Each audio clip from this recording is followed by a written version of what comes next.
Hi, Taurus. I am here with your message of the month of February. I hope you enjoyed. So, starting off, I'm going to actually be pulling out two cards. These are Oracle cards that are just going to tell us the overall energy of the month of February. I hope you enjoy. It was supposed to be two, but I got three. Okay, so the first thing I see is Archway. A new opportunity, possibility, and pathway opens. The second thing that comes out, let's just put it there, is empty chair. Someone is leaving your life. And the third one is vase, a secret admirer.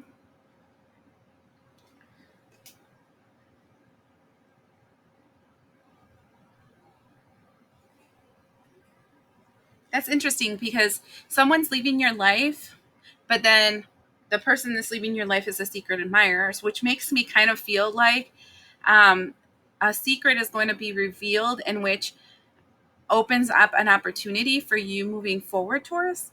Is that, I don't know. I'm like, is that weird? But it's like kind of like what I'm feeling.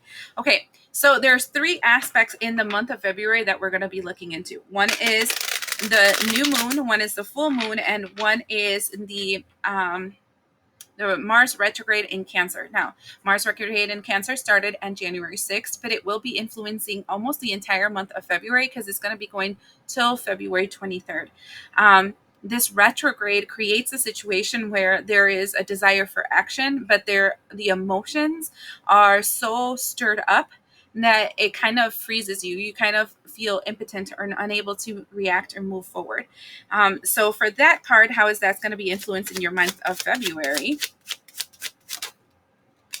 We have the Page of Swords. And this is actually a good thing because first we see the secret admirer here. So there is somebody spying on you from a distance, right? Somebody that's looking into you from a distance, and that's going to be revealed. So this entire time, I want to say this entire time of the Mars retrograde, it's kind of like people are starting to notice you. These admirers, people that are it can be resumes that you're sending out for jobs. It can be clients that you're looking for. It can be things in social media that you're trying to do. Things are people are starting to, I want to say, spy on you, but it's a good spy because it's something of admiration. It's something of like, hey, this person has like a couple of things that actually sound like something that I can work with in my life.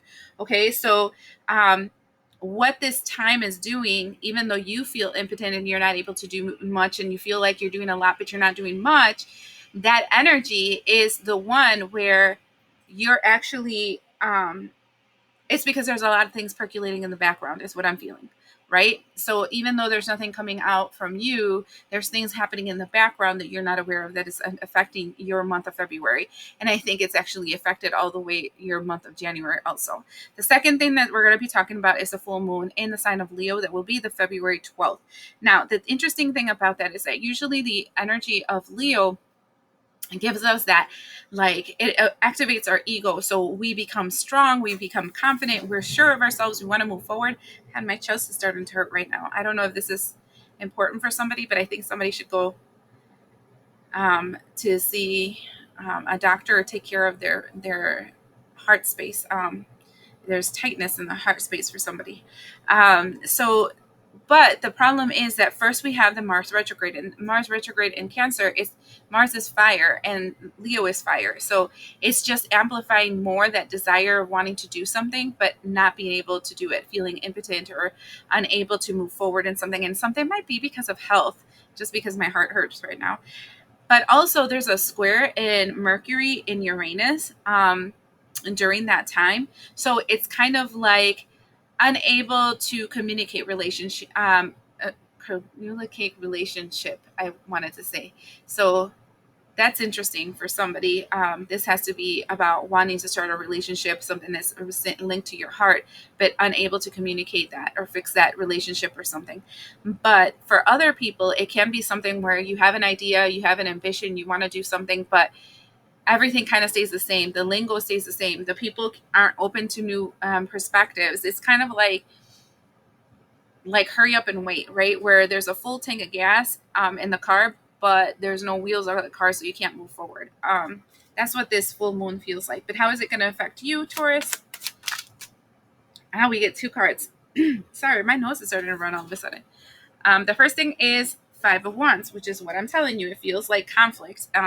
And the second one is Lovers. Oh, shut up. I just said relationship. That really freaks me out, y'all guys. um, so it is something connected to your heart. It is a relationship that you have with a second person. It can be platonic. It can be romantic. It doesn't matter. But there's choices that were made here that feel like they no longer can be made. And now that's interesting because the doorway is opening, a chair is emptying, and then an admirer comes up. So that can tell you something where one leaves and it gives space for another one to enter your life. So this can be like a friend, a business partner, some kind of relationship that is starting to leave your life. But there is somebody still looking on at you. Okay. Now, the thing that will be significant for February is the full moon. I mean, the new moon. New moon will be on the 28th, the last day of February, and it will be in the sign of Pisces. But that's not what's so significant about it. What's significant is that we have an alignment of 7 planets during that time. So we have Mars, Saturn, Mercury, Neptune, Venus, Uranus, and Jupiter that's lining up and amplifying, I want to say, like juicing up this energy of Pisces. Pisces is all about our creativity, our divine feminine energy. It's our intuitions, it's our empathy, it's our link to spirituality. And so this day, finally, the retrograde of Mars in Cancer is gonna like leave the door on the 23rd. So it gives that open portal for you to finally like literally speak something into existence. So the 28th has a very strong speak something into existence energy. Okay. How is this going to impact you, my Taurus collective?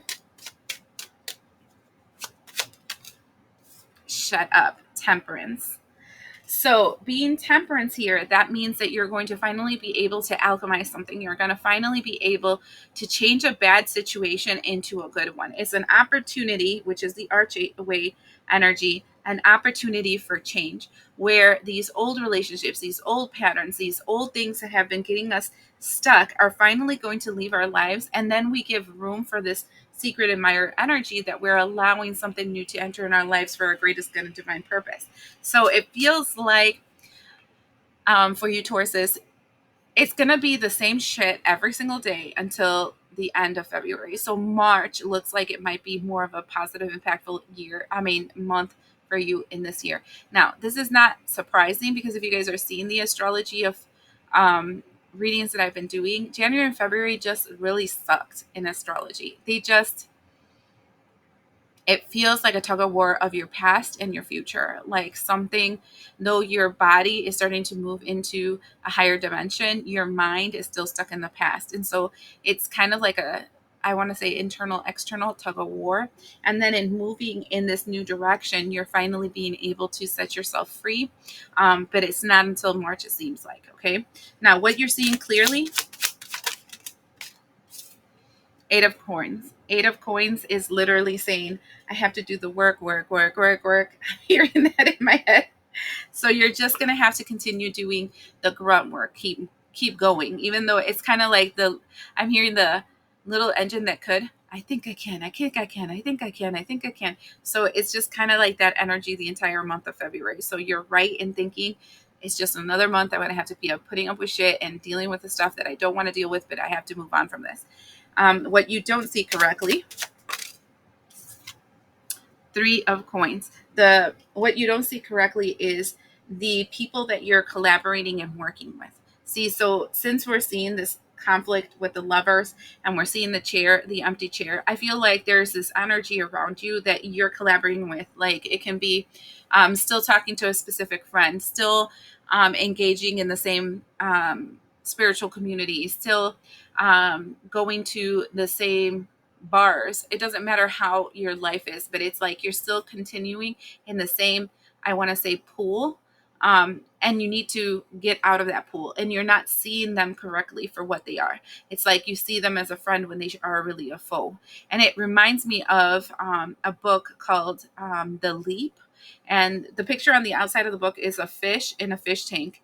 And then outside the fish tank, there's like an ocean, and you're being told to jump out of that fish tank and move into the ocean. And so it feels like a need to move into a different collective, a different group, hanging out with different people, talking to different, I want to say, parts of society. And that is going to change your life, right? Now, for the month of February, how the month is going to end up for you. This one turned upside down. We have the Hangman upside down. This is the best card to have upside down because it means you're finally getting out of um, stuck space, like mind stuck space, because you're trying to figure out how things are, trying to read the room, trying to understand why things happen, whatever. You're getting out of that energy and now using what you learned to be able to activate your change. And that goes back to the Temperance card, because the Temperance card is like, now that I know where the garbage is, now I know how to clean it out, you know? Now the last card out that I'm going to pull is a card that I'm only going to read if it's a major arcana, and is going to give you a key for the month of February. If not, it's just additional information. And we have the Knight of Cups. Okay, this is a really interesting card because we have this relationship reading, this admiring reading, somebody leaving your life reading. There's some part of your problem, Taurus, January, February, is something you're connected to. It's something you have a relationship with. It can be a memory, it can be a habit, it can be a person, it can be an organization. Each one of you guys are a little bit different. But King of Cups, I need you guys to pay attention to this card. The guy is sending out the falcon, right? Or the hawk or whatever. And he's in this horse, right? And if you're seeing, his horse is turning into stone, and so is he.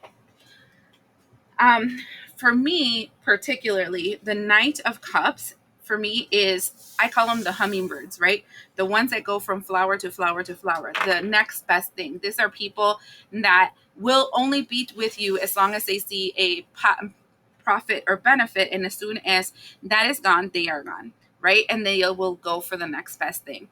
I think that one thing that you're starting to realize in the month of February is how many people you have in your life that are like that. They go for the next best thing. And at this moment, you might be the next best thing, but soon enough, they'll find something better and then they will move on. And I feel like you've been stuck in patterns like that, accepting false love, accepting narcissistic energy, I want to say, because you've been scarce of love, you've been scarce of attention, you've been scarce of all that stuff. But February is this energy where, like, I'm over it. Like, I'm over you and I'm over it. And I'm noticing that the more I accept your love, the more I turn into stone, stuck in belief patterns, in ways of acting and behaving that are not for my highest good. And so that means that I don't need you anymore in my life. And so I feel February is going to be very positive for you, Taurus, but it is going to be really, I want to say, hurtful. But this is the energy of the age of Aquarius, right? The reason why it's so impactful is because you can see the truth. And sometimes it's nicer to see the lie. I hope this helps you, and we'll see you the next time.